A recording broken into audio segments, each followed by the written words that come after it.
अस्सलाम वालेकुम जी, सब दा वार्म वेलकम। एक सवाल नवां आ ਰਿਹਾ ਸੀ ਹੈ ਕਿ ਸਪੇਨ ਦੇ ਵਿੱਚ ਅਗਰ ਕੋਈ ਬੰਦਾ ਜਿਹੜਾ ਫੇਕ ਪਾਸਪੋਰਟ ਦੇ ਨਾਲ ਫੜਿਆ ਜਾਂਦਾ ਹੈ ਜਾਂ ਫੇਕ ਵੀਜ਼ਾ ਦੇ ਨਾਲ ਫੜਿਆ ਜਾਂਦਾ ਹੈ ਤੇ ਫਿਰ ਉਹਦੇ ਨਾਲ ਕੀ ਹੁੰਦਾ ਹੈ ਨਾ।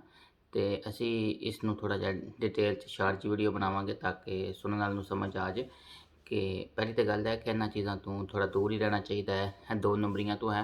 ਕਿਉਂਕਿ ਅੱਗੇ ਯੂਰਪ 'ਚ ਜਦੋਂ ਬੰਦਾ ਇੱਕ ਦਫਾ ਐਸੀ ਕਿਸੇ ਦੋ ਨੰਬਰੀ 'ਚ ਫੜ ਕੀਤੇ ਤੇ ਫਿਰ ਉਹ ਜਾਨ ਨਹੀਂ ਛੱਡਦੇ ਹਨ ਨਾ, ਤੇ ਸਾਰੀ ਉਮਰ ਇਹ ਚੀਜ਼ਾਂ ਪਿੱਛਾ ਕਰਦੀਆਂ ਨੇ ਹੈ। ਤੇ ਕੋਸ਼ਿਸ਼ ਕਰੋ ਕਿ ਉਂਝ ਕੋਈ ਇਲੀਗਲ ਆਉਂਦਾ ਪਿਆ ਤਾਂ ਉਹ ਇੱਕ ਰੈਂਡਮ ਜੀ ਗੱਲ ਹੁੰਦੀ ਹੈ, ਉਨੀ ਵੱਡੀ ਨਹੀਂ ਹੁੰਦੀ। ਲੇਕਿਨ ਐਵੇਂ ਕਿ ਅਗਰ ਕੋਈ ਬੰਦਾ ਇਸ ਤਰ੍ਹਾਂ ਦੋ ਨੰਬਰੀ ਪਾਸਪੋਰਟ ਕਰਦਾ ਫੜਿਆ ਜਾਏ ਤਾਂ ਉਹ ਬੜੀ ਸੀਰੀਅਸ ਚੀਜ਼ ਹੁੰਦੀ ਹੈ।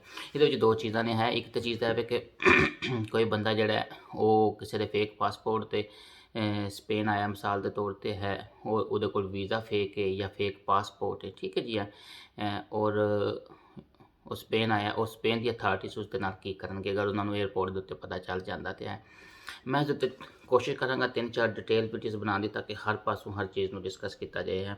ਇਹਦੇ ਵਿੱਚ ਇਹ ਹੋਵੇਗਾ ਕਿ ਕੋਸ਼ਿਸ਼ ਸਪੇਨ ਦੀ ਅਥਾਰਟੀਜ਼ ਅਗਰ ਉਹਨਾਂ ਨੂੰ ਪਤਾ ਲੱਗ ਜਾਂਦਾ ਕਿ ਇਹ ਚੀਜ਼ ਹੋਈ ਹੈ ਤੇ ਉਹ ਉਸ ਟਾਈਮ ਐਵੀਡੈਂਸ ਲੈ ਕੇ ਤੇ ਮੁਤਲਕਾ ਏਅਰਲਾਈਨ ਦੇ ਥਰੂ ਹੀ ਉਹਨੂੰ ਰਿਪੋਰਟ ਕਰ ਦੇਣਗੇ ਹੈ। ਕਿਉਂਕਿ ਇਹ ਨਾਰਮਲੀ ਤੌਰ 'ਤੇ ਜ਼ਿੰਮੇਵਾਰੀ ਹੁੰਦੀ ਹੈ ਜਿਹੜੀ ਏਅਰਲਾਈਨ ਲੈ ਕੇ ਆਈ ਹੈ ਬੰਦੇ ਨੂੰ, ਉਸ ਦੀ ਕਿ ਉਹ ਡਾਕੂਮੈਂਟਸ ਨੂੰ ਵੈਰੀਫਾਈ ਕਰਦੀ ਚੈੱਕ ਕਰਦੀ ਹੈ, ਠੀਕ ਹੈ ਜੀ ਹੈ।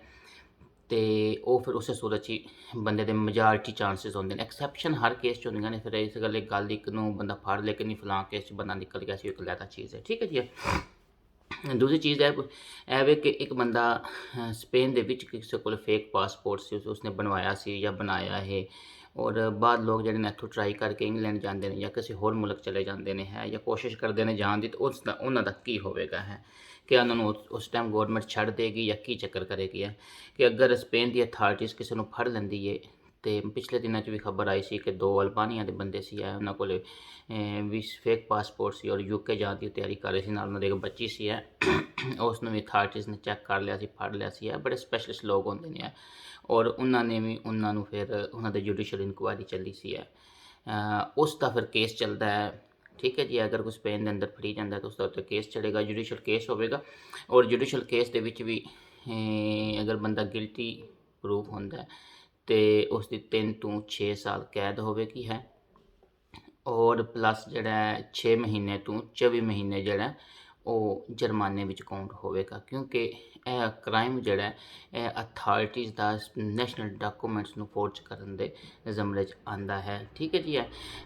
ਇਸ ਗੱਲ ਕੋਸ਼ਿਸ਼ ਕਰਿਆ ਕਰੋ ਕਿ ਇਹੋ ਜਿਹੀ ਚੀਜ਼ ਨੂੰ ਅਵਾਇਡ ਕੀਤਾ ਜਾਏ ਹੈ। ਬਾਕੀ ਠੀਕ ਹੈ, ਜਿੱਥੇ ਵੀ ਰਹੋ ਜਿਵੇਂ ਦੇ ਵਸਤੇ ਰਹੋ, ਆਬਾਦ ਰਹੋ, ਫੀ ਅਮਾਨ ਅੱਲਾ, ਟੇਕ ਕੇਅਰ, ਅੱਲਾ ਹਾਫਿਜ਼।